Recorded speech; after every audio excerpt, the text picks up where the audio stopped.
ఈ మాటలు ఎవరైతే వింటున్నారో దయచేసి మీరు ఏ పని చేస్తున్నా ఒక 5 నిమిషాలు ఈ మాటలు వినాలని మిమ్మల్ని అందరినీ కూడా ప్రభు నామను బట్టి మేము వేడుకుంటా ఉన్నాం. దయచేసి కొద్ది మాటలు క్లుప్తంగా వినాలని, ప్రేమతో వినాలని మిమ్మల్ని అందరినీ కూడా మేము మనవి చేస్తూ ఉన్నాం. బైబిల్లో ఒక మాట వ్రాయబడి ఉంది, పాపులను రక్షించుటకు క్రీస్తు యేసు ఈ లోకమునకు వచ్చెను. పాపులను రక్షించుటకు క్రీస్తు యేసు వారు ఈ లోకానికి వచ్చారు. యేసు క్రీస్తు అనేటువంటి ఆయన 2024 సంవత్సరముల క్రితము ఈ లోకానికి వచ్చారండి.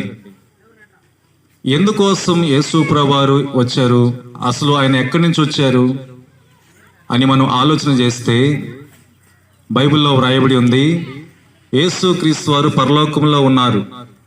ఆ పరలోకము నుండి ఈ భూలోకానికి ఆయన వచ్చారు.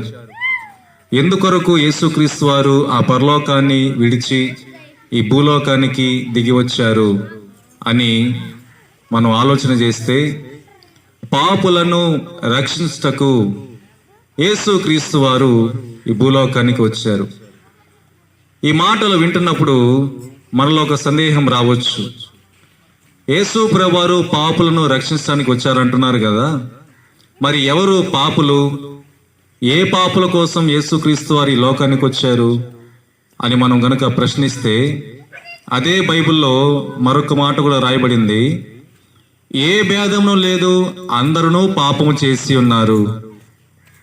అంటే భూమిలో ఉన్నటువంటి, భూమి మీద బ్రతుకుతున్న ప్రతి మనిషి కూడా చిన్నదో పెద్దదో ఏదో ఒక పాపాన్ని చేస్తూ ఉన్నారు. చిన్న అబద్ధం చెప్పినా అది పాపమే, ఒక చిన్న దొంగతనం చేసినా అది పాపమే, ఒక చిన్న బూతు మాట మాట్లాడినా అది పాపమే, చెయ్యకూడదు అని నీకు తెలిసి దాన్ని చేసినా అది పాపమే. కాబట్టి అందరూ కూడా ఈరోజు పాపం చేస్తూ పాపములో బ్రతుకుతూ ఉన్నారు. చూడండి, స్త్రీలు పాపం చేస్తున్నారు, పురుషులు పాపం చేస్తున్నారు, చదువుకున్న వాళ్ళు పాపం చేస్తున్నారు, చదువు లేని వాళ్ళు పాపం చేస్తున్నారు, చిన్నపిల్లలు పాపం చేస్తున్నారు, పెద్దవారు పాపం చేస్తున్నారు, పేదవారు పాపం చేస్తున్నారు, ధనవంతులు పాపం చేస్తున్నారు, తెల్లవారు పాపం చేస్తున్నారు, నల్లవారు పాపం చేస్తున్నారు. అందరూ కూడా ఏ భేదమును లేదు, అందరూ పాపం చేస్తున్నారని వాక్యంలో ఉంది. మనకు తెలియకుండానే చాలాసార్లు మనము ఏదో ఒక పొరపాటు, ఏదో ఒక తప్పు చేస్తూ ఉంటాం. మనకు అది పెద్ద పొరపాటుగా, అది పెద్ద తప్పుగా అనిపించకపోవచ్చు, కానీ విషము ఒక చుక్కైన విషయమే, ఒక లీటర్ అయినా కూడా విషయమే. కాబట్టి చిన్నదైనా పెద్దదైనా సరే పాపం పాపమే. దేవుని దృష్టిలో చిన్న పాపము పెద్ద పాపము లేదండి, ఏదైనా పాపమే. అయితే ఒక మాట మనం గమనించాలి, ఒక వ్యక్తి పాపం చేస్తూ పాపములో ఉండి మరణిస్తే, పాపములో ఉండి చనిపోతే, చనిపోయిన తర్వాత ఆ వ్యక్తి యొక్క ఆత్మ ఎక్కడికి వెళ్తుంది అని మనం ఆలోచన చేయాలి. ఎందుకంటే బైబిల్లో ఒక మాట ఉంది, ఒక వ్యక్తి పాపము చేస్తూ చనిపోతే, పాపములో ఉండి మరణిస్తే ఆ వ్యక్తి యొక్క ఆత్మ నరకానికి వెళుతుంది అని వ్రాయబడి ఉంది. మరి యేసు ప్రభువు ఎందుకు వచ్చారంటే ఈ లోకానికి, అలాంటి నరకానికి వెళ్లకుండా ఆ వ్యక్తి యొక్క ఆత్మను రక్షించడానికి, పరలోకానికి, నిత్య జీవానికి, స్వర్గానికి, పుణ్యలోకానికి చేర్చడానికి, పాపములో నుండి మనుషులను తప్పించి రక్షించడానికి యేసు ప్రభువారు లోకానికి వచ్చారు. యేసు ప్రభువారు ఒక మతాన్ని స్థాపించడానికి ఈ లోకానికి రాలేదు. యేసు ప్రభువారు ఒక కులాన్ని స్థాపించడానికి ఈ లోకానికి రాలేదు. యేసు క్రీస్తు వారు పేరు ప్రఖ్యాతులు సంపాదించుకోవడానికి ఈ లోకానికి రాలేదు. యేసు క్రీస్తు వారు ఆస్తి ఐశ్వర్యం సంపాదించుకోవడానికి, ధనము కూడబెట్టుకోవడానికి ఈ లోకానికి రాలేదు. యేసు ప్రభువారు ఈ లోకానికి వచ్చిన ఒకే ఒక ఉద్దేశం ఏంటంటే, నశించి నిత్య నరకానికి వెళ్ళబోయేటువంటి నిన్ను నన్ను మనలందరినీ కూడా రక్షించి ఆ పరలోకానికి చేర్చాలని, ఆ దివ్య లోకానికి నిన్ను నన్ను చేర్చాలని యేసు ప్రభువారు ఈ లోకానికి వచ్చారు. 2024 సంవత్సరాల క్రితం ఈ లోకానికి వచ్చిన యేసయ్య ఆ కలువరి శిలువలో తన రక్తాన్ని కార్చి భయంకరమైన శ్రమను అనుభవించి ఎందుకు మరణించాడంటే, యేసు ప్రభువారు మరణించడం ద్వారా, యేసు ప్రభు రక్తాన్ని కార్చడం ద్వారా, ఎప్పుడైతే యేసు ప్రభువును మనం నమ్ముకుంటామో, నా పాపం కోసమే యేసయ్య మరణించాడు, నేను పొందవలసిన శిక్షను ఆయన పొందుకున్నాడు అని ఎప్పుడైతే మనం యేసయ్యను అంగీకరిస్తామో, మన మీద ఉన్నటువంటి పాపాన్నంతా కొట్టివేసి యేసు ప్రభువు తన ప్రశస్తమైనటువంటి పరిశుద్ధమైనటువంటి రక్తం ద్వారా నా పాపాన్ని కడిగి మనల్ని ఈ లోకములో మనం జీవించినంత కాలము దేవుడు మనల్ని సంతోషముతోనూ సమాధానముతోనూ నెమ్మదితోనూ ఆరోగ్యముతోనూ దీర్ఘాయువుతోనూ దేవుడు మనల్ని కాపాడుతాడు. ఎప్పుడైతే మనం దేవుని నమ్ముకొని మరణిస్తామో, మరణించిన మరుక్షణము, ఈ భూమి మీద చివరి శ్వాస విడిచిన మరుక్షణము ఆ పరలోకానికి మనం వెళ్తాం. పరలోకంలో సంతోషం ఉంది, పరలోకంలో సమాధానం ఉంది, ఆనందం ఉంది. దుఃఖము, కన్నీరు, చింత, వేదన, ఆకలి బాధలు, దాహము ఇలాంటివేవి కూడా పరలోకంలో లేవండి. కాబట్టి యేసుక్రీస్తు వారు ఏ ఒక్క కులానికో దేవుడు కాదు, యేసుక్రీస్తు వారు ఒక మతానికి సంబంధించిన దేవుడు కాదు, యేసుక్రీస్తు వారు ఒక ప్రాంతానికి సంబంధించిన దేవుడు కాదు, యేసుక్రీస్తు వారు ఒక దేశానికి సంబంధించిన దేవుడు కాదు. వాక్యంలో ఉంది, యేసుక్రీస్తు వారు అందరికీ ప్రభువు.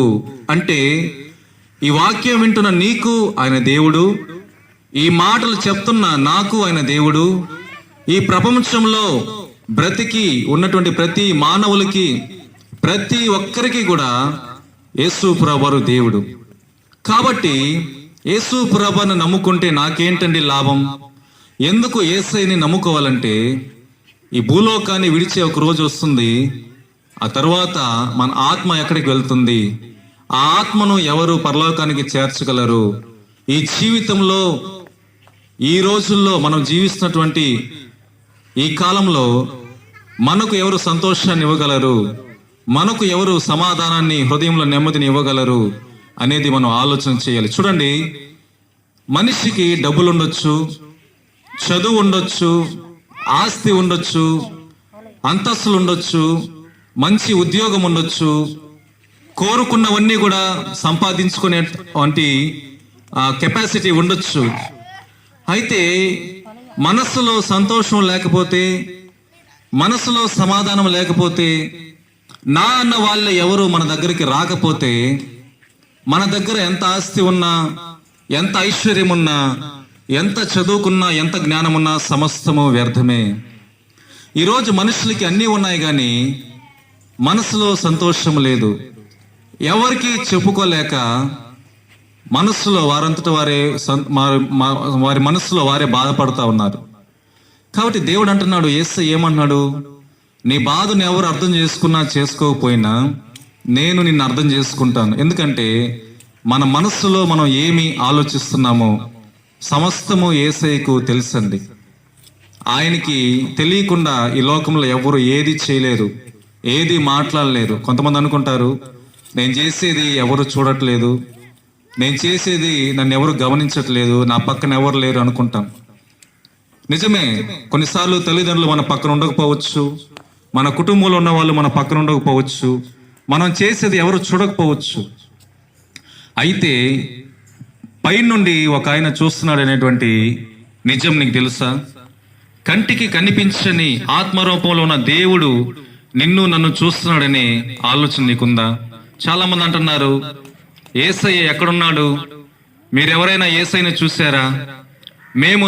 మాకు యేసయ్య కనిపించలేదే, కనిపిస్తే మేము నమ్ముకుంటాం, చూస్తే మేము నమ్ముతామని చెప్పి చాలా మంది చెప్తా ఉన్నారు. చూస్తేనే మేము నమ్ముతామంటే అది నిజమైన నమ్మకం కాదండి. గాలి ఉందా అంటే ఎవరైనా చెప్తారు గాలి ఉంది, గాలి లేదని ఎవరూ చెప్పలేరు. ఎందుకంటే గాలిని మనం పీల్చుకుంటున్నాం. గాలి మనకు జీవాన్ని ఇస్తా ఉంది. కానీ గాలి మన కంటికి కనిపిస్తుందా? కనిపించదు. కంటికి కనిపించినంత మాత్రాన గాలి లేదు అని చెప్పగలమా? కంటికి కనిపించకపోయినా కూడా గాలి ఉంది, ఎందుకంటే దాన్ని మనం అనుభవిస్తున్నాం కాబట్టి. కొన్ని విషయాలు మన కళ్ళకు కనిపించకపోయినా అవి ఉన్నాయని మనం ఖచ్చితంగా నమ్మాలి. దేవుడు కూడా మన కంటికి కనిపించడు, అయితే నువ్వు హృదయపూర్వకంగా ప్రార్థన చేస్తే దేవుడు నీకు కనబడతాడు. ఆత్మరూపంలో ఉన్న దేవుడు ఉన్నాడని కనుక నువ్వు నమ్మగలిగితే ఆ దేవుడు నిన్ను నన్ను ఆదరించి నీకు నాకు ఉన్న ప్రతి సమస్యను తొలగించి దేవుడు నీకు సంతోషాన్ని ఇవ్వగలడు. కాబట్టి క్రైస్తవం అంటే మతం కాదు. చాలా మంది క్రైస్తవం అంటే అది కూడా ఒక మతం లాగా అనుకుంటా ఉంటారు. క్రైస్తవ్యం అంటే మార్గము. యేసు ప్రభువు అన్నారు, నేనే మార్గము, నేనే సత్యము, నేనే జీవము అని అన్నారు. కాబట్టి ఆయన ద్వారా తప్ప మన పరలోకానికి వెళ్ళలేం. కాబట్టి ఇంతవరకు ఈ కొద్ది మాటలు మీరందరూ ఓపికతో విన్నందుకు మీకందరికీ ప్రభు నామంలో వందనాలు తెలియజేస్తా ఉన్నాం. దేవుడు మిమ్మల్ని మీ కుటుంబాల్ని సమృద్ధిగా దీవించునుగాక. అన్ని విషయాల్లో దేవుడు మీకు సహాయం చేయునుగాక. మీరు ఇంకా ప్రభువుని గురించి తెలుసుకోవాలంటే స్థానికంగా ఒక మందిరం ఉంది. ఆ మందిరానికి కూడా మీరు ప్రతి ఆదివారం వెళ్ళొచ్చు. రేపు ఉదయం కూడా అక్కడ ప్రార్థన జరుగుతుంది. దయచేసి అవకాశాన్ని, ఆ సమయాన్ని సద్వినియోగపరచుకోవాలని మనసారా కోరుకుంటూ, ఇంతవరకు మా మాటలు విన్నందుకు మిమ్మల్ని అందరినీ కూడా ప్రేమపూర్వకంగా మేము మీకు శుభాభివందనాలు తెలియజేస్తూ ఈ కొద్ది మాటలు ముగిస్తా ఉన్నాం. ఒకవేళ ప్రభు చిత్తమైతే మరొకసారి మీ దగ్గరకు రావడానికి మేము ప్రయత్నం చేస్తాం. అంతవరకు దేవుని మహాకృప, దేవుని నిండైన ఆశీర్వాదాలు మీకు అందరికీ తోడుగా ఉండి కాపాడి నడిపించును గాక.